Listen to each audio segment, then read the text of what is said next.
Selamat berjumpa kembali, saudara-saudara yang terkasih, di kanal Forum 195. Kanal kita bersama untuk mengasihi, melayani, memuji, dan menyembah Tuhan kita, Yesus Kristus.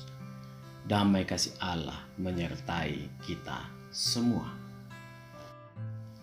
Saudara-saudara yang terkasih, kita bertemu kembali di serial video ketika Yesus Kristus bersabda di season 6 episode ke-25 yang merupakan episode terakhir kita yang bertopik Nubuat Zaman Akhir dan Kitab Wahyu, sekaligus juga sebagai episode penutup di season 6. Di episode terakhir ini kita akan merangkum tentang kerajaan 1000 tahun dan penghakiman tahta putih besar yang sebenarnya sudah sangat banyak kita singgung. Dan kita juga melakukan flashback dengan melihat keadaan-keadaan pada saat Tuhan Yesus Kristus datang pada kedua kalinya. Pada saat berjalannya kerajaan 1000 tahun, di mana Yesus Kristus memerintah di atas tahta Raja Daud, kita juga akan melihat terlaksananya janji Tuhan atas pemulihan Israel. Di bagian terakhir, kita akan melihat tentang langit baru dan bumi baru yang merupakan puncak dari kitab Wahyu yang kita pelajari. Marilah, sebelum memulai renungan kita terlebih dahulu berdoa. Ya Tuhan, kami sudah sampai pada penghujung pelajaran kami mengenai nubuat zaman akhir dan kitab Wahyu. Berkatilah ya Allah seluruh pemahaman yang telah Engkau berikan, agar dapat kami pakai sebagai pengokoh iman kami dalam penantian kami akan Engkau. Tuhan, banyak juga hal yang masih belum kami pahami pada peristiwa-peristiwa ini. Tapi kami percaya bahwa Roh Kudus-Mu akan menyertai kami dan menutup segala ketidaksempurnaan kami. Terima kasih ya Allah. Di dalam nama Tuhan Yesus Kristus kami berdoa dan mengucap syukur. Amin. Saudara-saudara yang dikasihi Tuhan, di episode ke-24, kita sudah melihat kedatangan Tuhan Yesus Kristus yang diselubungi awan putih berupa lautan orang-orang kudus Tuhan yang berjubah putih. Itulah jubah kehidupan kekal.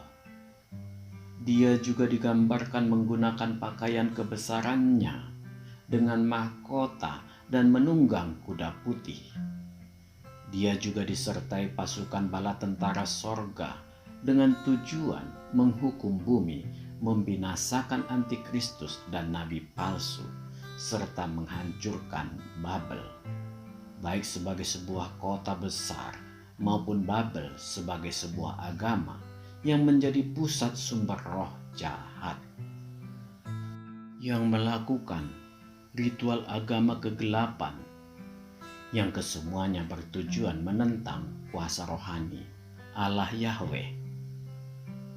Gereja-gereja juga tidak luput terkena pengaruh agama Babel ini, yang mana sangat banyak gereja yang bergeser dalam hal pelaksanaan ibadah yang lebih mengandalkan hidup keduniawian. Inilah Babel gerejawi. Babel gerejawi sangat banyak memiliki nabi-nabi palsu, yang dalam kasus ini kita kategorikan sebagai pengajar-pengajar sesat. Sumber yang diajarkan sebenarnya tidak sesat karena berasal dari Alkitab, tetapi sikap hidup dan sikap hatinya tidak merepresentasikan isi Alkitab. Sungguh sangat menyesakkan hati banyak jemaat. Gembala-gembala gereja seperti inilah yang sangat berbahaya. Mengapa demikian? Ini disebabkan jemaat cenderung membuat tolak ukur kehidupan kesehariannya dengan mengikuti segembala gereja. Inilah yang sering saya katakan di banyak video kita, bahwa tanggung jawab kehidupan kekal bukanlah di pengajar agama, melainkan di masing-masing pribadi. Karena di akhir nanti Tuhan hanya bertanya, mengapa kita melakukan dosa itu? Pada saatnya nanti, Tuhan tetaplah mengadili kita secara pribadi per pribadi. Sekalipun dengan bercucuran air mata darah, kita membela diri dengan banyak alasan. Karena diajak, dibujuk, dijebak, dan 1001 alasan lainnya. Itu tetap tidak berguna. Tuhan tetap hanya bertanya, mengapa engkau melakukan dosa itu? Inilah tanggung jawab tiap manusia sebagai konsekuensi diciptakan sebagai makhluk paling sempurna, yaitu memiliki kehendak bebas. Di tangan kitalah pilihan-pilihan dalam memilih jalan hidup, bukan karena orang lain. Disinilah kebijakan kita harus berperan serta dengan menyertakan Roh Kudus di dalam kehidupan keseharian kita.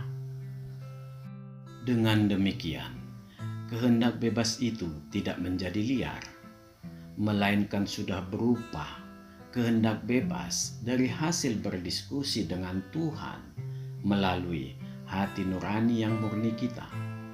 Itulah roh manusia kita yang ada di dalam setiap manusia. Saudara-saudara yang terkasih, Babel yang disebut juga sebagai si pelacur besar juga dimusnahkan Tuhan. Pengertian si pelacur besar di sini tidak diartikan pelacur secara seksual, tetapi mengarah kepada pemerintahan-pemerintahan dan orang-orang yang menganut sistem ateis, yang mengandalkan kekuatan duniawi, hidup secara duniawi, dan melupakan Tuhan. Tuhan sebagai pemilik tempat yang didiaminya sudah dianggapnya tidak ada. Saudara-saudara yang terkasih, ada cukup banyak kalangan Protestan mencoba mengaitkan si pelacur besar ini adalah kepausan di Vatikan. Cara-cara mereka dalam menuduh sebenarnya tidak berdasar sama sekali. Di episode ke-24 dan sebelumnya sudah kita lihat tentang apa dan siapa antikristus, nabi palsu, dan Babel.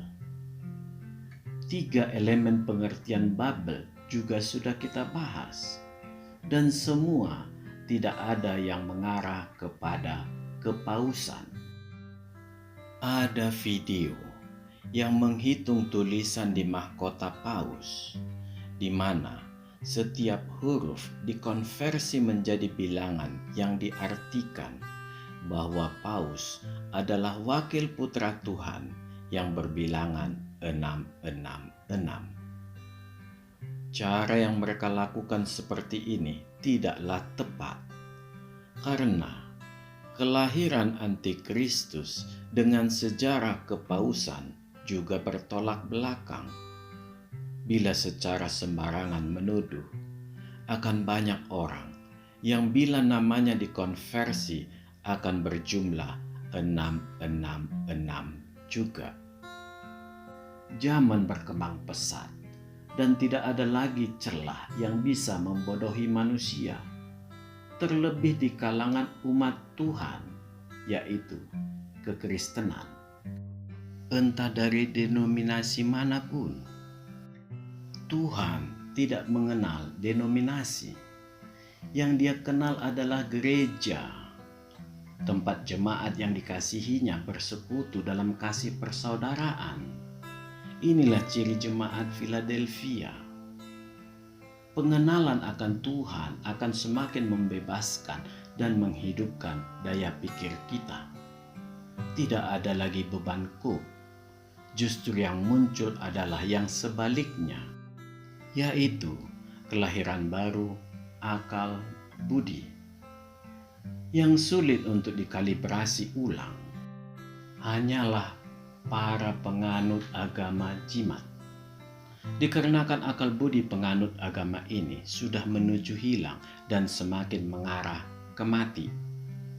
Sungguh sangat disayangkan. Kemalasan mereka untuk menganalisis kitab sucinya sama sekali tidak ada. Dan memang dilarang oleh Al-Langit atau kitab suci mereka, serta diancam juga oleh pemuka agama jimat. Sebuah sikap apatis yang sangat bodoh. Tetapi memang itulah pengaruh mendalami agama jimat secara membuta.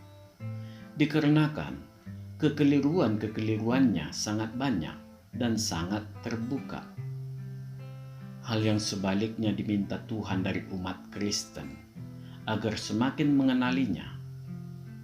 Maksud Tuhan di sini supaya umat Kristen tidak mudah terombang-ambing oleh nabi-nabi palsu dan pengajar-pengajar sesat.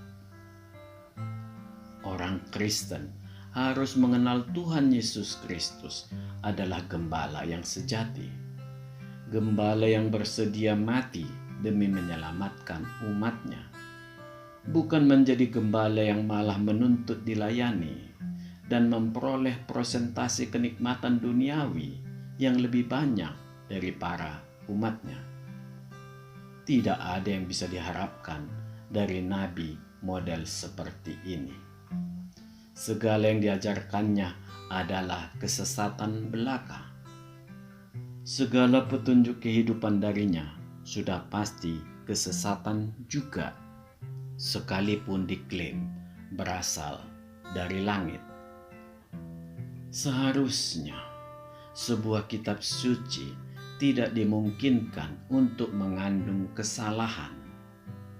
Jangankan kesalahan yang sedemikian banyak seperti di Al-Langit, sebuah kesalahan pun tidak boleh. Itulah arti kesucian sebuah kitab suci. Harus berisi ajaran yang benar dengan etika moralitas dari Tuhan, bukan peraturan buatan manusia sebagai pemuas hidup duniawi. Saudara-saudara yang terkasih, yang lebih parah sebenarnya penganut saksi Yehova. Hampir di setiap bukunya isinya mencaci maki kekristenan, baik Protestan, terlebih terhadap Katolik. Kalangan ini dengan tegas menuding bahwa si pelacur besar adalah kepausan di Vatikan, serta menuding kekristenan tidak lebih dari sekte-sekte sesat.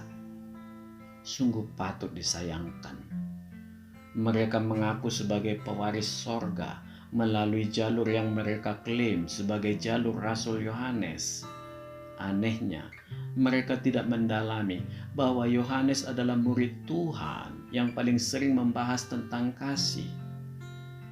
Memang kelompok ini tidak pernah mau sadar betapa ramalan para tokoh mereka yang selalu keliru. Tetapi umat ini tidak mau membuka cakrawala mata batinnya. Mereka tidak akan pernah dimerdekakan sepanjang mereka tidak mengakui bahwa Yesus Kristus adalah Allah. Saudara-saudara yang terkasih, kedatangan Tuhan Yesus Kristus dapat kita lihat melalui tanda ketika cawan murka Allah yang terakhir atau yang ketujuh ditumpahkan. Kilat, guru, dan gempa bumi melanda seluruh dunia. Yesus Kristus hadir di Bukit Zaitun. Bukit ini terbelah dua menjadi bentangan lembah dari timur ke barat. Sepertinya ini merupakan proses secara topografi dalam upaya Allah untuk membuat sebuah wilayah kerajaan 1000 tahunnya di tanah suci orang Israel. Ya, kerajaan 1000 tahun berada di tanah suci di Israel. Langkah pertamanya sudah kita lihat dari episode yang ke-24 yang tertulis di Wahyu 19 ayat 19 sampai 21. Marilah kita membaca ulang. Dan aku melihat binatang itu dan raja-raja di bumi serta tentara-tentara mereka telah berkumpul untuk melakukan peperangan melawan penunggang kuda itu dan tentaranya. Maka tertangkaplah binatang itu dan bersama-sama dengan dia nabi palsu yang telah mengadakan tanda-tanda di depan matanya. Dan dengan demikian ia menyesatkan mereka yang telah menerima tanda dari binatang itu dan yang telah menyembah patungnya. Keduanya dilemparkan hidup-hidup ke dalam lautan api yang menyala-nyala oleh belerang. Dan semua orang lain dibunuh dengan pedang yang keluar dari mulut penunggang kuda itu. Dan semua burung kenyang oleh daging mereka. Demikianlah firman Tuhan. Antikristus dan nabi palsu sudah dihukumnya di lautan api yang bernyala-nyala oleh belerang. Ini adalah tempat penghukuman akhir. Memanglah tidak ada kebangkitan bagi antikristus dan nabi palsu, karena tidak ada yang perlu diperiksa mengenai kejahatan mereka. Babel juga sudah diruntuhkannya di langkah kerja Tuhan yang berikutnya. Sedangkan iblis hanya ditawan selama 1000 tahun dan selanjutnya akan dibebaskan untuk tempo yang sebentar. Iblis akan memberontak untuk ketiga kalinya. Dan selanjutnya dia akan langsung dihukum juga dan disatukan dengan antikristus dan nabi palsu itu, serta seluruh pengikutnya di lautan api yang bernyala-nyala oleh belerang. Inilah tahap terakhir bagi iblis, dan mereka dihukum dalam penderitaan siang dan malam selama-lamanya. Saudara-saudara yang terkasih, tentunya saudara-saudara semua memiliki pemikiran. Mengapa tidak dituntaskan saja keseluruhannya sebelum dimulainya kerajaan 1000 tahun? Mengapa harus ada lagi pemberontakan iblis yang ketiga? Bila kita renungkan secara mendalam, memanglah langkah itu belum bisa diambil. Dikarenakan masih ada satu hal lagi yang harus diselesaikan oleh Allah kita, yaitu proses penyaringan kelompok terakhir bagi umatnya. Dan inilah keluarbiasaan Allah. Dari ratusan video yang kita keluarkan, memang inilah titik kekaguman saya kepada Allah kita, yaitu kasih yang tidak terbatas dan integritasnya. Bukan bentuk kasih untuk memberi kesempatan kepada iblis untuk bertobat. Tidak. Allah kita sangat mengetahui bahwa iblis tidak akan bisa bertobat, karena esensi dirinya sudah berubah total. Iblis tidak memiliki kemampuan untuk membangkitkan nalarnya kembali. Dia hanya bisa semakin rusak, serusak-rusaknya. Allah menempuh cara ini untuk menyeleksi umatnya untuk terakhir kalinya sebelum memasuki langit baru dan bumi baru. Inilah sorga kediaman Allah yang merupakan kedirian Allah sendiri yang turun dari sorga. Inilah keadilan yang seadil-adilnya, dengan tetap memberi kesempatan sampai detik terakhir kepada umat yang sangat dikasihinya ini, yaitu manusia.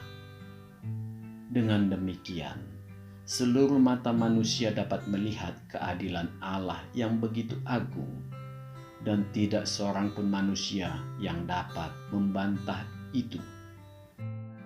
Padahal, dengan kemahakuasaan Allah, Dia tahu semua tingkah laku manusia. Tetapi, Dia menginginkan pengakuan itu muncul dari mulut manusia sendiri. Allah tidak perlu unjuk kemahakuasaannya, tetapi dengan segala perbuatannya, setiap mata melihat, setiap telinga mendengar, dan setiap mulut mengaku bahwa Dialah Tuhan. Itulah Allah orang Kristen. Dengan demikian, semua umat Tuhan yang memasuki sorga Allah nanti adalah manusia-manusia yang benar-benar sudah layak di mata Allah, karena sudah disempurnakan Tuhan Yesus Kristus, dikarenakan sudah memenuhi Matius 5 ayat 48. Marilah kita membacanya. Karena itu, haruslah kamu sempurna, sama seperti Bapamu yang di sorga adalah sempurna. Demikianlah firman Tuhan.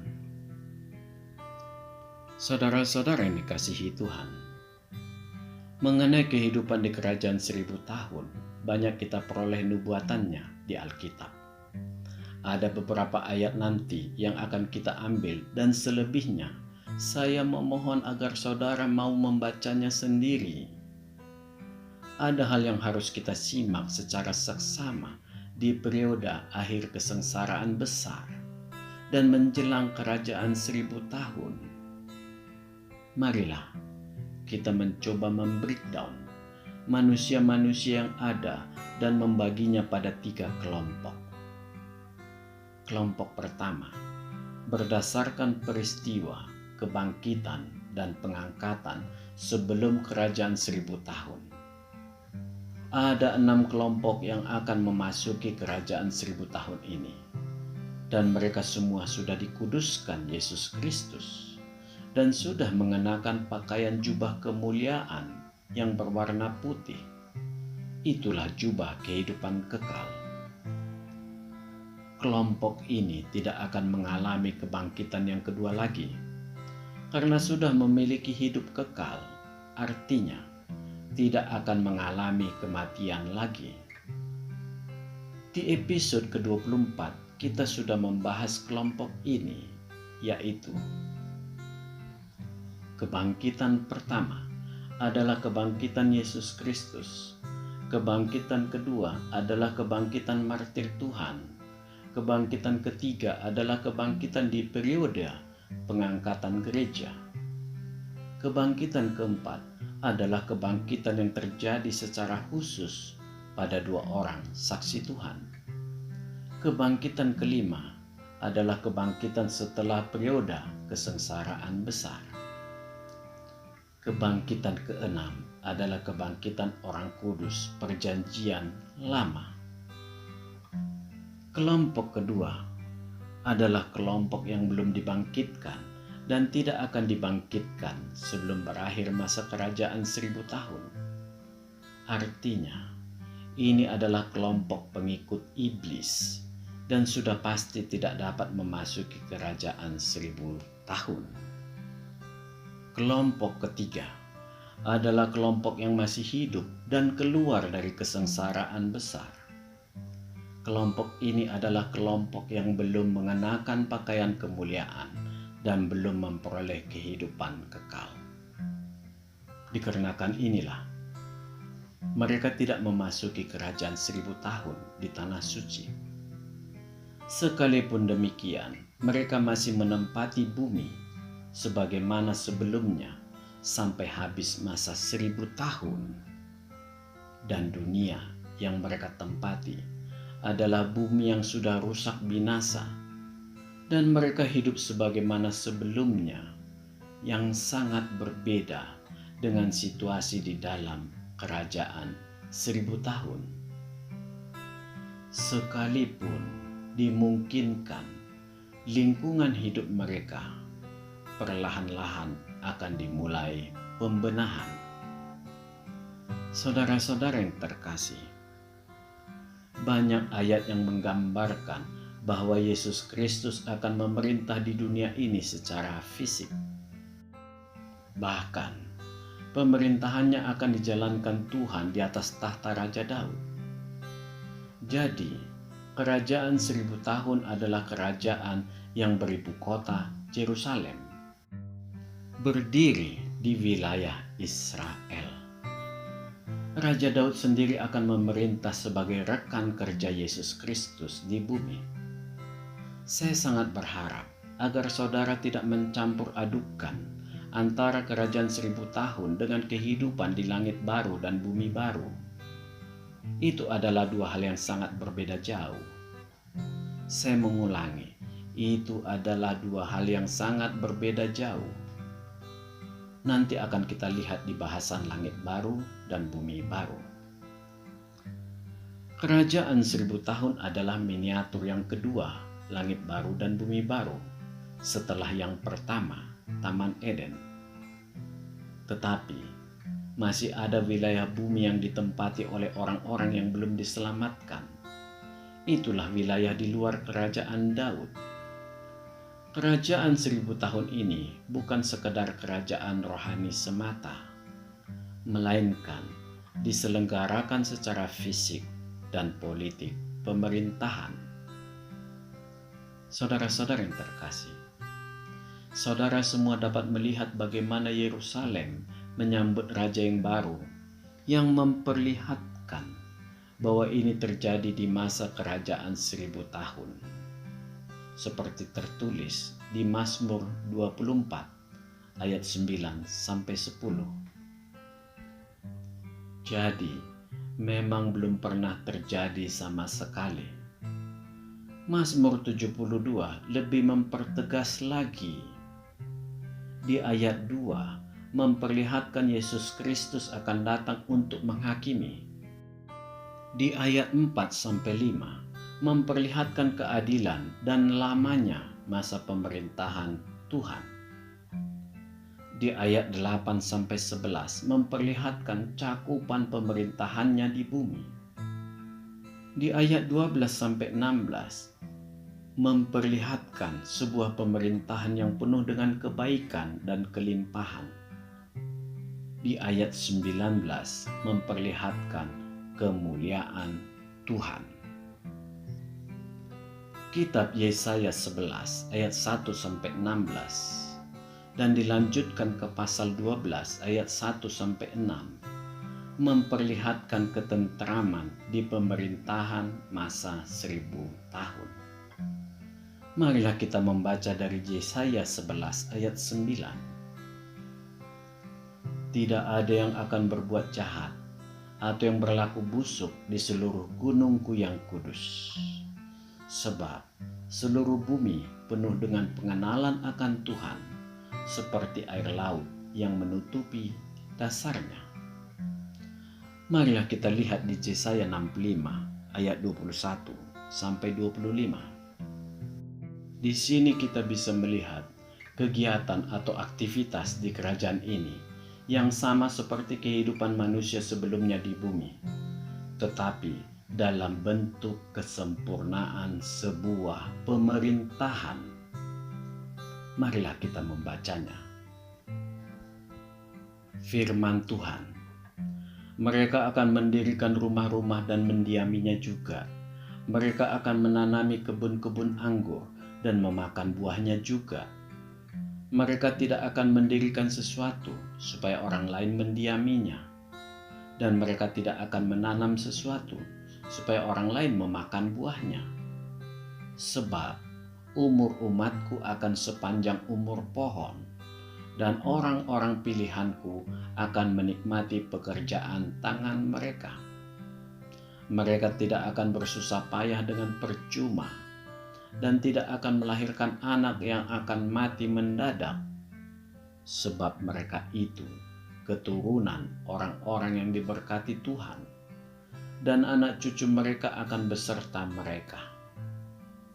Maka sebelum mereka memanggil, aku sudah menjawabnya. Ketika mereka sedang berbicara, aku sudah mendengarkannya. Serigala dan anak domba akan bersama-sama makan rumput, singa akan makan jerami seperti lembu, dan ular akan hidup dari debu.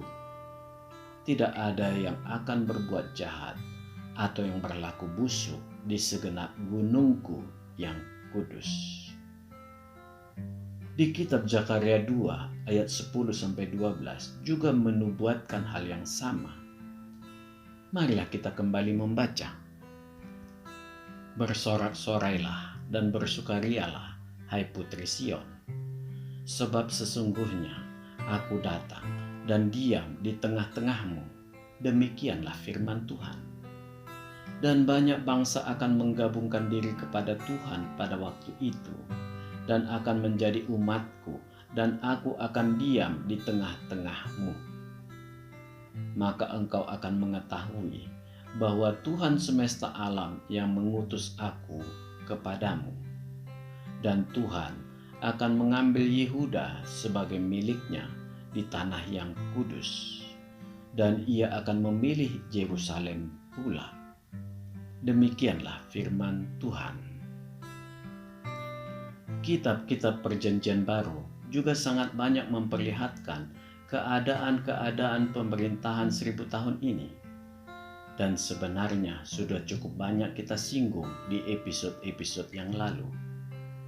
Marilah kita melihat lagi dari 2 Tesalonika 1 ayat 7-10 dan Yudas 14:15. Dan untuk memberikan kelegaan kepada kamu yang tertindas, dan juga kepada kami pada waktu Tuhan Yesus dari dalam sorga menyatakan dirinya bersama-sama dengan malaikat-malaikatnya dalam kuasanya di dalam api yang bernyala-nyala, dan mengadakan pembalasan terhadap mereka yang tidak mau mengenal Allah dan tidak mentaati Injil Yesus Tuhan kita. Mereka ini akan menjalani hukuman kebinasaan selama-lamanya, dijauhkan dari hadirat Tuhan dan dari kemuliaan kekuatannya. Apabila ia datang pada hari itu untuk dimuliakan di antara orang-orang kudusnya dan untuk dikagumi oleh semua orang yang percaya, sebab kesaksian yang kami bawa kepadamu telah kamu percayai. Kita lanjut dari Yudas 14:15. Juga tentang mereka Henokh, keturunan ketujuh dari Adam, telah bernubuat. Katanya, sesungguhnya Tuhan datang dengan beribu-ribu orang kudusnya, hendak menghakimi semua orang dan menjatuhkan hukuman atas orang-orang fasik karena semua perbuatan fasik yang mereka lakukan, dan karena semua kata-kata nista yang diucapkan orang-orang berdosa yang fasik itu terhadap Tuhan. Demikianlah firman Tuhan. Saudara-saudara yang terkasih, tahta Raja Daud di kerajaan 1000 tahun ini adalah tahta dunia. Tidak bisa kita samakan dengan tahta Allah di sorga. Tahta Raja Daud diselenggarakan di ibu kota Yerusalem. Tentang hal ini bisa kita melihat di Yesaya 2 ayat 1-4. Marilah kita membacanya. Firman yang dinyatakan kepada Yesaya bin Amos tentang Yehuda dan Yerusalem akan terjadi pada hari-hari yang terakhir.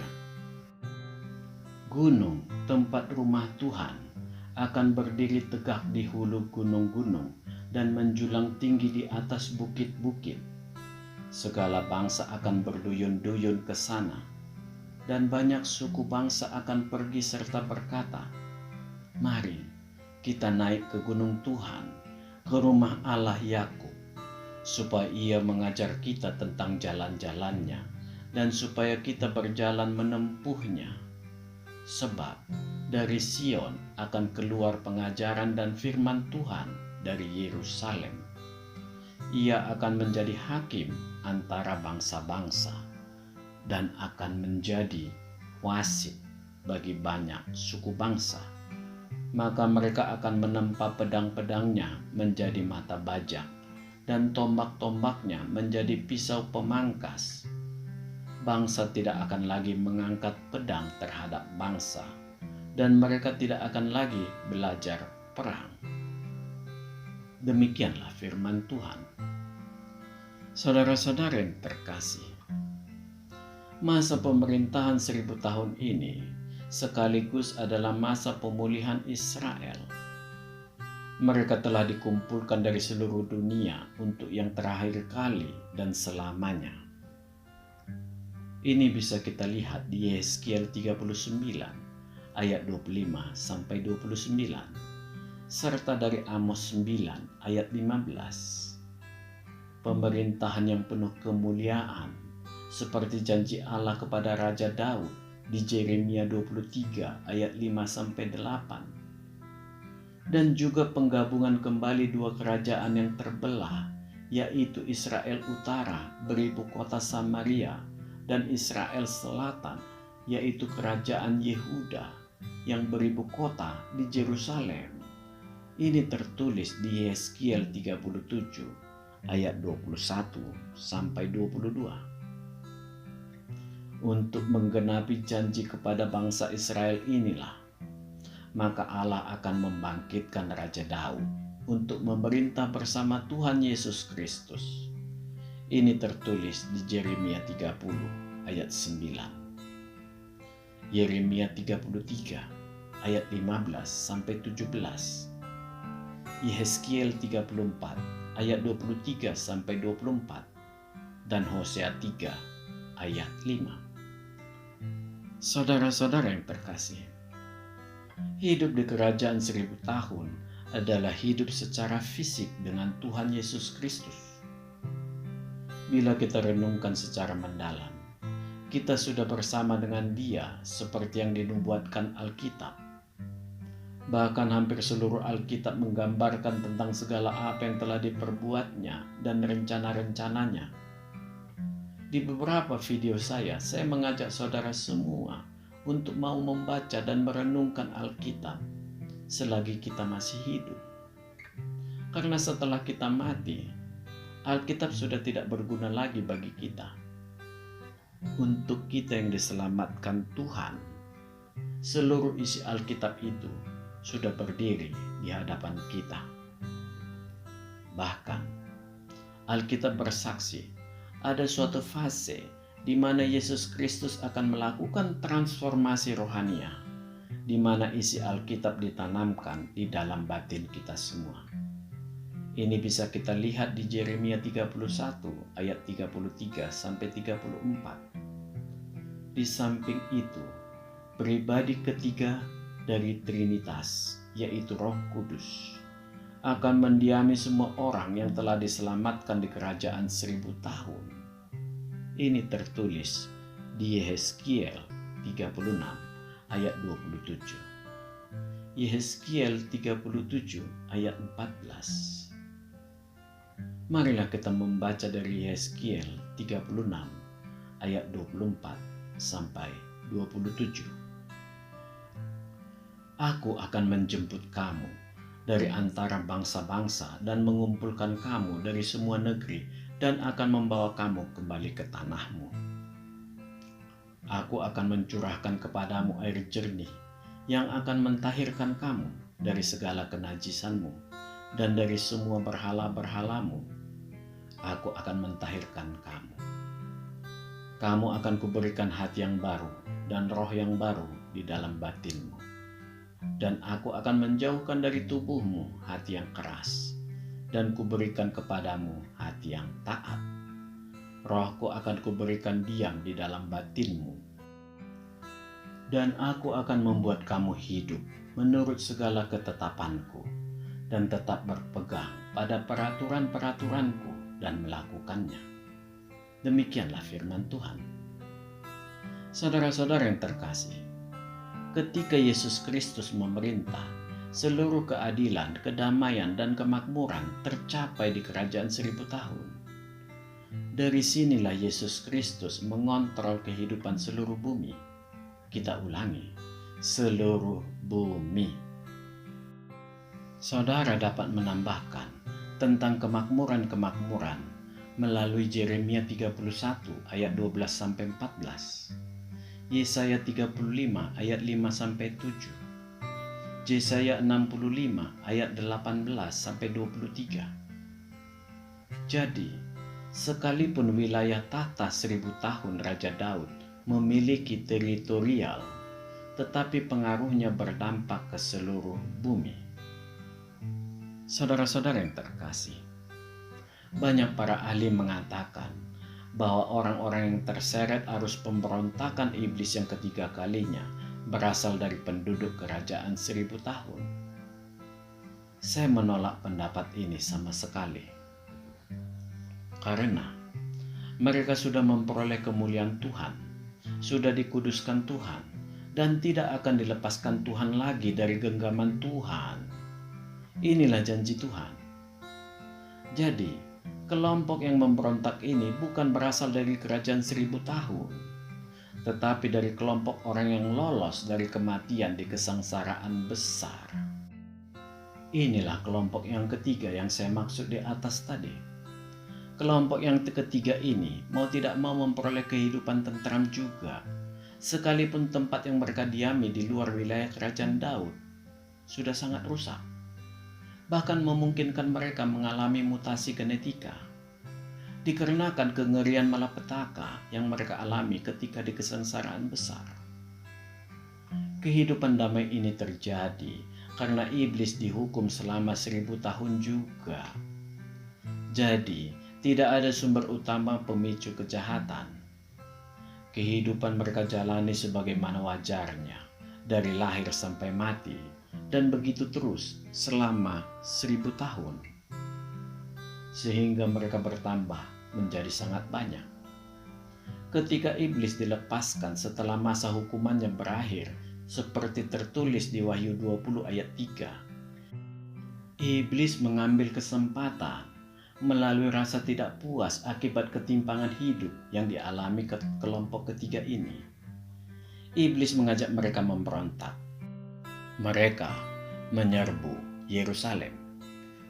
Cara iblis memang selalu seperti itu, mengkilik-kilik rasa penasaran manusia. Dia mempengaruhi keturunan manusia yang keluar hidup-hidup dari kesengsaraan besar. Sekalipun mereka sudah memperbaiki kehidupan mereka, ditambah pemerintahan tahta Daud sedemikian baiknya, dan mereka memperoleh kedamaian, keadilan, dan hidup berkelimpahan, yang kesemuanya itu mereka nikmati di masa 1000 tahun. Semua sirna dengan kemunculan iblis. Iblis memunculkan dosa-dosa yang terpendam menjadi nafsu angkara murka duniawi. Memang, makhluk yang dulu bernama Lucifer ini sangat paham seluk-beluk menggunakan dosa. Begitu banyak keturunan manusia yang lolos dari kesengsaraan besar ini terseret ke dalam pemberontakan ketiga kalinya. Bila dahulu, di masa kesengsaraan besar, pusat pemberontakan terjadi di Harmagedon, di wilayah Palestina Utara. Maka, pada pemberontakan ketiga ini, iblis memimpin mereka semua dengan mengepung Yerusalem. Saudara-saudara yang terkasih, dari episode yang lalu kita mengetahui Allah segera membinasakan mereka seluruhnya melalui api yang dijatuhkan dari langit. Setelah berakhirnya pemberontakan ini, maka digelarlah tahta penghakiman Yesus Kristus. Dan hukuman dijatuhkan pada mereka semua, dan mereka menyusul iblis, antikristus, dan nabi palsu ke lautan api yang bernyala-nyala oleh belerang, tempat hukuman selama-lamanya. Habislah seluruh manusia yang menentang Allah yang maha tinggi. Saudara-saudara yang terkasih, pelajaran yang kita petik di sini adalah hidup keturunan manusia yang lolos dari kesengsaraan besar itu masih menyimpan bayang-bayang dosa. Sama seperti kita manusia yang hidup di masa sekarang. Rasa penaklukan diri itu hanya bersifat semu. Bayang-bayang dosa itu masih menguasai kita dan kita hanya berupaya meredam. Ketika ada pencobaan dari iblis, sudah pasti kita akan jatuh. Dan inilah yang terjadi pada kelompok ketiga ini. Semua menjadi tidak berguna sekalipun Tuhan memberi waktu tambah selama 1000 tahun. Ketika sudah berada di titik akhir seperti ini, sudah tidak ada waktu lagi. Sedemikian fair Allah, sampai detik terakhir, Dia tetap memberi kesempatan untuk memilih. Sekalipun Allah tetap mencurahkan kasih karunia-Nya selama 1000 tahun, kita tetap memilih mengikuti iblis. Ini sangat sering kita abaikan, seolah kita mampu melawan iblis. Begitu banyak video yang memperlihatkan seolah ada orang yang mampu melawan iblis. Tidak, itu sebuah hal yang sangat mustahil terjadi. Iblis makhluk yang sangat perkasa, kita tidak akan ada yang mampu melawannya tanpa berserah pada kehendak Tuhan semata. Hanya Tuhan yang mampu meloloskan kita dari iblis. Percayalah, iman kita baru mampu sekedar melawan anak cucunya iblis. Jangan bermegah, sehingga membuat rancu umat Tuhan pada kemampuan iblis. Dan iblis bisa membuat skenario seperti itu, membuat seolah dirinya kalah dengan tujuan manusia menjadi melakukan underestimate pada kemampuan iblis. Bila itu terjadi, kita sudah merupakan bagian skenario iblis itu sendiri. Saudara-saudara yang terkasih, bila kita melihat di Lukas 16 ayat 19-31, kita bisa membandingkan keadaan setelah mati bagi seorang pengemis dengan orang fasik yang diwakili oleh Lazarus dan seorang kaya. Di sana dikatakan bahwa Lazarus berada di pangkuan Bapa Abraham, sedangkan orang kaya tersebut dimasukkan ke dalam Hades. Dua-duanya memasuki sebuah tempat yang bersifat sementara dengan keadaan yang bertolak belakang.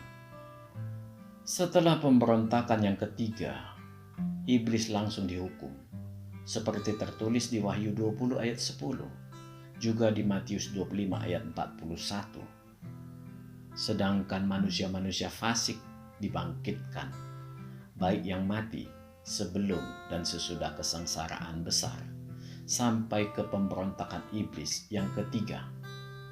Inilah kebangkitan tahap kedua. Mereka diperhadapkan ke penghakiman tahta putih besar. Tahta yang sangat luar biasa, dikarenakan kuasa yang dimiliki oleh Dia yang duduk di sana, yaitu Tuhan Yesus Kristus, yang membuat seluruh ciptaan, yaitu langit dan bumi, lenyap tanpa bekas dari hadapan Dia yang duduk di atas tahta penghakimannya. Ini tertulis di kitab Wahyu 20 ayat 11 dan Yohanes 5 ayat 22. Semua dibangkitkan dari tempat yang disebut di Perjanjian Baru sebagai Hades, atau Perjanjian Lama sebagai Seol. Itulah jurang maut, tempat orang fasik yang telah mati, di mana di sana mereka mengalami penyiksaan sebelum dibangkitkan dan menghadapi tahta putih besar atau tahta penghakiman, dan selanjutnya dilemparkan ke lautan api yang bernyala-nyala oleh belerang. Inilah tempat penghukuman yang kekal bagi mereka, yang sering disebut Tuhan Yesus Kristus sebagai Gehenna. Marilah kita membaca dari Wahyu 20 ayat 12-13. Dan aku melihat orang-orang mati, besar dan kecil, berdiri di depan tahta itu. Lalu dibuka semua kitab, dan dibuka juga sebuah kitab lain, yaitu kitab kehidupan. Dan orang-orang mati dihakimi menurut perbuatan mereka, berdasarkan apa yang ada tertulis di dalam kitab-kitab itu. Maka laut menyerahkan orang-orang mati yang ada di dalamnya, dan maut dan kerajaan maut menyerahkan orang-orang mati yang ada di dalamnya, dan mereka dihakimi masing-masing menurut perbuatannya. Demikianlah firman Tuhan. Selanjutnya sudah kita ketahui bahwa mereka akan diserahkan ke dalam lautan api yang bernyala-nyala oleh belerang. Mereka dihukum selama-lamanya menyusul iblis, dan sebelumnya di sana sudah berada antikristus dan nabi palsu. Saudara-saudara yang terkasih, ada sebuah catatan kita di sini. Alkitab tidak memberi penjelasan apakah ada orang-orang dari kelompok yang ketiga ini yang bertobat? Apakah mereka dibangkitkan atau diangkat Yesus Kristus memasuki kerajaannya? Pembahasan kita tidak akan sampai ke sana, karena saat itu adalah saat-saat milik Tuhan Yesus Kristus sendiri, karena Dia ada dan hadir di bumi. Yang kita pahami memang sangat sulit bila karakter sudah berubah sama sekali.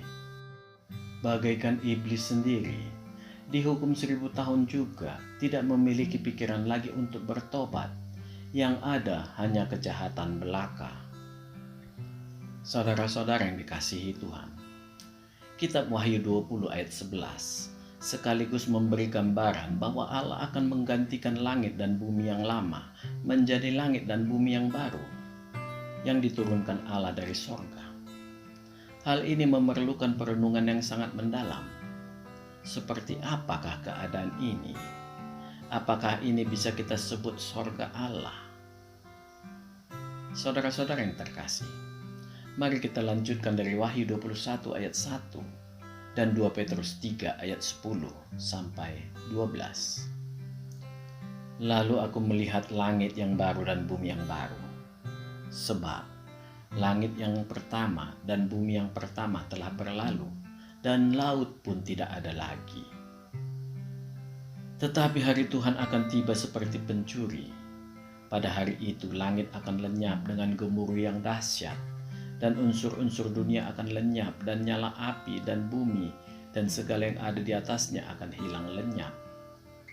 Jadi, jika segala sesuatu ini akan hancur secara demikian, betapa suci dan salehnya kamu harus hidup, yaitu kamu yang menantikan dan mempercepat kedatangan hari Allah.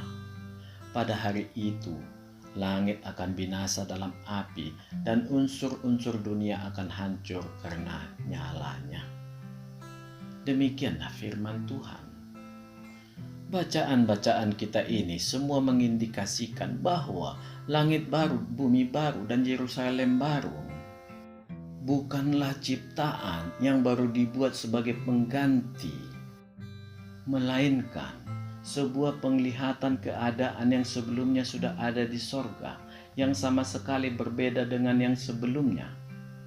Artinya, bukan hasil dari merekonstruksi langit dan bumi yang lama. Rasul Petrus lebih tegas mengatakan, yang lama telah dimusnahkan. Kata kunci di sini adalah Yerusalem baru yang turun dari sorga. Ini merupakan sebuah gambaran suasana yang mau tidak mau harus kita artikan. Ini adalah sorga bagi umat manusia.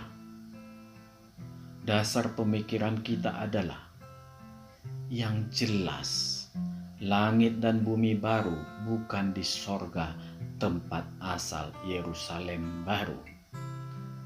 Karena dikatakan di Alkitab, Yerusalem baru justru diturunkan dari sorga ke situ. Ini akan kita pahami dengan merenungkan tentang langit baru dan bumi baru serta Yerusalem baru itu sendiri. Marilah kita lanjutkan lebih dahulu. Segalanya akan menjadi terang benderang bagi kita bila saudara semua mengikuti tentang Allah Tritunggal yang sudah kita bahas di beberapa video kita. Dan disinilah keluar biasaan Allah. Kita tidak akan bisa menyelesaikan kitab Wahyu tanpa memahami Tuhan Yesus Kristus dan Allah Tritunggal. Pembahasan kita tentang Allah Tritunggal ini akan kita singgung sedikit di belakang. Saudara-saudara yang terkasih, Yerusalem yang baru diturunkan Allah dari sorga. Jadi, bukan merupakan ciptaan yang mendadak, sebagaimana dikatakan di Wahyu 21 ayat 2. Dan aku melihat kota yang kudus, Yerusalem yang baru, turun dari sorga, dari Allah, yang berhias bagaikan pengantin perempuan yang berdandan untuk suaminya. Mengenai ukuran dan detail-detail lainnya, serta kemegahan Yerusalem baru ini, dapat saudara baca di 2 pasal terakhir di kitab Wahyu. Di sini kita hanya mengambil beberapa ayat yang memperlihatkan situasi betapa luar biasanya berada di Yerusalem baru. Marilah kita membaca dari Wahyu 21 ayat 18 sampai 25. Tembok itu terbuat dari permata yaspis, dan kota itu sendiri dari emas tulen, bagaikan kaca murni. Dan dasar-dasar tembok kota itu dihiasi dengan segala jenis permata. Dasar yang pertama batu yaspis, dasar yang kedua batu nilam, dasar yang ketiga batu mirah, dasar yang keempat batu zamrud, dasar yang kelima batu unam, dasar yang keenam batu sardis, dasar yang ketujuh batu ratna cempaka, yang kedelapan batu beril, yang kesembilan batu krisolit, yang kesepuluh batu krisopras, yang kesebelas batu lazuardi, dan yang ke-12 batu kecubu. Dan ke-12 pintu gerbang itu adalah 12 mutiara. Setiap pintu gerbang terdiri dari 1 mutiara, dan jalan-jalan kota itu dari emas murni, bagaikan kaca bening. Dan aku tidak melihat bait suci di dalamnya, sebab Allah, Tuhan yang Maha Kuasa, adalah bait sucinya. Demikian juga anak domba itu. Dan kota itu tidak memerlukan matahari dan bulan untuk menyinarinya, sebab kemuliaan Allah meneranginya, dan anak domba itu adalah lampunya. Dan bangsa-bangsa akan berjalan di dalam cahayanya, dan raja-raja di bumi membawa kekayaan mereka kepadanya. Dan pintu-pintu gerbangnya tidak akan ditutup pada siang hari, sebab malam tidak akan ada lagi di sana. Demikianlah firman Tuhan. Saudara-saudara yang terkasih, marilah kita membaca juga dari Kolose 1 ayat 16-17. Karena di dalam Dialah telah diciptakan segala sesuatu yang ada di sorga dan yang ada di bumi, yang kelihatan dan yang tidak kelihatan, baik singgasana maupun kerajaan, baik pemerintah maupun penguasa. Segala sesuatu diciptakan oleh Dia dan untuk Dia. Ia ada terlebih dahulu dari segala sesuatu, dan segala sesuatu ada di dalam Dia. Demikianlah firman Tuhan. Dari kitab Wahyu 21 ayat 23 memperlihatkan alam semesta yang membentuk langit baru yang melingkupi bumi baru, yang mana di atasnya berdiri Yerusalem baru. Memanglah tempat yang dijanjikan Yesus Kristus pada kita, ketika Dia mengatakan Dia mendahului ke sorga untuk mempersiapkan tempat bagi umat-Nya. Inilah sorga yang disediakan Tuhan Yesus Kristus bagi kita semua. Dia menempatkan bumi sebagai tempat tinggal manusia di dalam tubuh jasmania Allah, sesuai dengan Kolose 1:16 tadi. Segala yang diciptakan berada di dalam Yesus Kristus. Ketika langit dan bumi yang lama lenyap dari hadapan Tuhan Yesus Kristus, maka selubung itu terbuka dan turunlah kota Yerusalem. Kita semua nanti berada di dalam sorga Allah yang disediakan bagi umat-Nya. Jadi, memang sorga kita sudah di dalam tubuh jasmania Allah, yang itu berarti berada di dalam pancaran sinar kemahamuliaan Allah. Saudara-saudara yang dikasihi Tuhan, sorga Allah yang sebenarnya adalah tubuh roh kemahamuliaan Allah. Tubuh roh kemahamuliaan Allah ini adalah awal segala kehidupan, di mana 3 pribadi roh, Sang Bapa, Sang Anak, dan Roh Kudus bersekutu di dalam kemahamuliaannya yang tidak terhingga. Persekutuan yang sangat gilang gemilang dan tidak akan bisa dihampiri oleh apa dan siapapun. Tritunggal inilah Alfa dan Omega, yang merupakan kemahamuliaan roh kasih. Di dalam sorga Allah, Kita tidak memerlukan apa-apa lagi yang berkaitan dengan kebutuhan fisik atau pendukung rohania di kota Yerusalem yang baru ini. Kita tidak memerlukan kemah suci atau bait suci karena kita sudah berada di dalam tubuh jasmani Allah langsung. Tidak perlu upacara korban karena semua hukum Taurat sudah ditransformasikan Allah ke dalam batin kita. Tidak ada benda-benda angkasa seperti matahari, bulan, dan bintang-bintang. Karena di luar Yerusalem baru, alam semesta kita adalah sinar-sinar cahaya dari tubuh roh kemahamuliaan Allah. Semua terang benderang, tidak ada malam, tidak ada laut, tidak ada lagi kekejian sebagai perlambang dosa, dan semua pintu gerbang terbuka.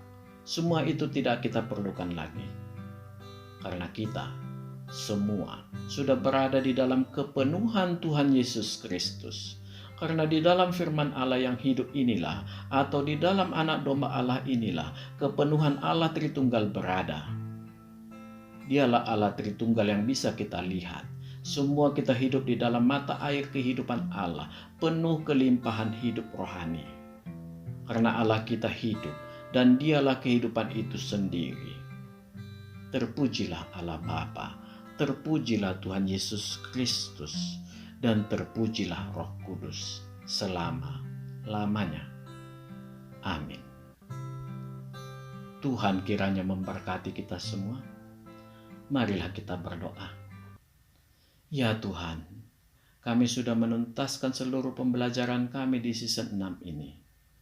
Yang mana semua ini dapat terjadi hanya karena penyertaan Tuhan semata. Izinkanlah kami untuk Engkau mampukan dalam melanjutkan pelajaran-pelajaran ataupun pencerahan-pencerahan di season selanjutnya. Biarlah semua itu bisa menyukakan hati Tuhan. Seluruh kehidupan kami serahkan hanya di dalam perlindungan kasih dan karunia Tuhan saja. Ampunkanlah segala kekurangan dan dosa kami. Terima kasih Allah. Di dalam nama Tuhan Yesus Kristus kami berdoa dan mengucap syukur. Amin. Tuhan memberkati kita. Marilah kita masuk ke saat teduh sejenak.